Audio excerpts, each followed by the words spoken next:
Mackenzie Mitchell for WWE Now, presented by Xfinity, with major updates on tomorrow night's WWE Draft. Get the best in-home Wi-Fi experience with Xfinity XFi. The rules of the draft, which begins tomorrow night on Friday Night SmackDown on Fox, are as follows. More than 70 male superstars and female superstars, as well as tag teams, have been placed in this year's WWE Draft pools.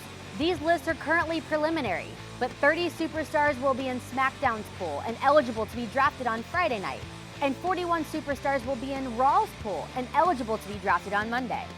And as I reported earlier today, the first overall pick of the draft will be determined when Universal Champion Seth Rollins, representing Raw, squares off against Roman Reigns, representing SmackDown, to kick things off this Friday night. Since Friday Night SmackDown is a 2-hour show and Monday Night Raw is 3 hours, for every 2 picks Friday Night SmackDown has, Monday Night Raw will get 3. Tag teams will count as 1 pick unless Fox or USA Network specifically wants to select 1 superstar from the tag team. Any undrafted superstar from each pool will be immediately declared free agents and able to sign with the brand of their choosing. With so much to dissect, let's bring in my colleague Ryan Popola to talk everything WWE Draft. Welcome. How are you? Okay, so I think we have to kick this off with someone that everyone is talking about. Could go #1 on Raw or SmackDown, the man, Becky Lynch. Absolutely. Earlier this year, she was the SmackDown Women's Champion and the Raw Women's Champion all at once. She is currently the Raw Women's Champion. How big is this draft for Becky Lynch? Oh, I think it's huge, and I think for a few reasons. For one, you just kind of pointed it out, she's the Raw Women's Champion. But like, what happens if any Raw champion gets drafted to SmackDown or the vice versa? How does that work? We don't have the answers to that, and it's a really intriguing point going into Friday. She's going to be highly sought after by Fox and by USA Network. By everyone. Yeah, 100%. Exactly. She's going to be near the top of everybody's board, if not the very top. Now, of course, we can't talk about Becky Lynch and not mention Sasha Banks. Oh, Sasha. Sasha, one of your favorite superstars. Of course. What do you think that Sasha is eyeing most in this draft? So I think it's interesting because you, much like me, saw how she looked at the end of that classic Hell in a Cell match a couple nights back. It's undeniable. And, Exactly. I mean, and a barn burner, no pun. And it's clear that her beef with Becky has not diffused because of that situation, but also at the same time, SmackDown would present a lot of interesting opportunities for Sasha. With Fox comes more eyeballs and comes more opportunities to prove exactly what she says she is, which is the best sports entertainer on earth. So I can see it either way.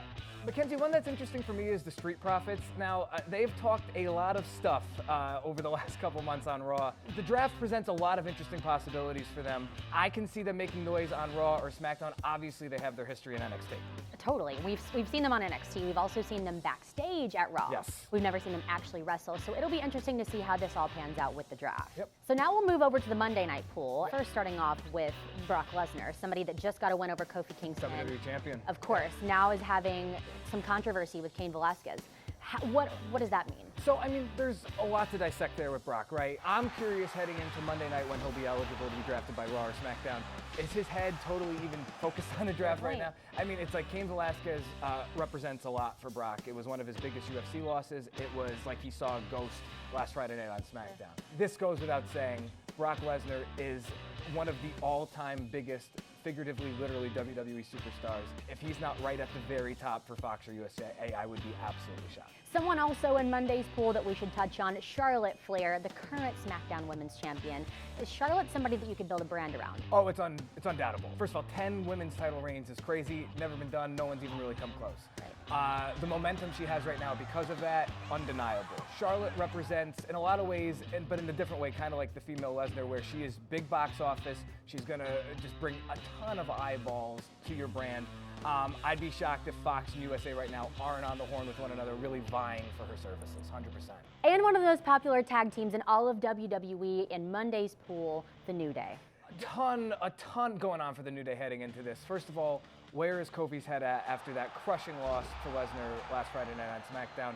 He's kind of chimed in and exclusive and on Twitter afterwards, and it seems like he's as optimistic as he can be. Sure. But after such a historic reign, it's like, where is the group at after that?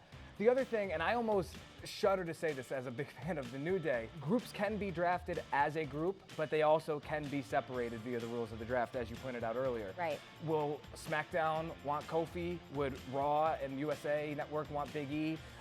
So there's just a ton that could happen to the New Day. So many changing variables. It's just too much going on. And then on top of that, kind of where they are at the moment as a group, which is kind of really reeling after a really tough loss for Kofi last Friday night. And the last man I'm going to ask you about on Monday night's pool is Ali. Where is he going? What are you thinking? I'm thinking Ali put a lot of attention on himself in a positive way after his defeat, but near defeat versus Randy Orton last week at WWE Hell in a Cell. It was clear with me watching that Orton was impressed by Ali's performance, and I'm basically positive that he also impressed the brass at both Fox and USA Network. How could you not with a performance like that? Ali is a guy that you can make a cornerstone of your brand. He is on the come up. He's someone that you want to build around. No doubt about it. Well, it'll be interesting to see. For a full list of the superstars in each pool, head over to WWE.com and do not miss when it all goes down on the draft tomorrow night on Friday Night SmackDown at 8/7 Central on Fox. Xfinity X5 gives you the speed, coverage, and control you need for the ultimate in-home Wi-Fi experience.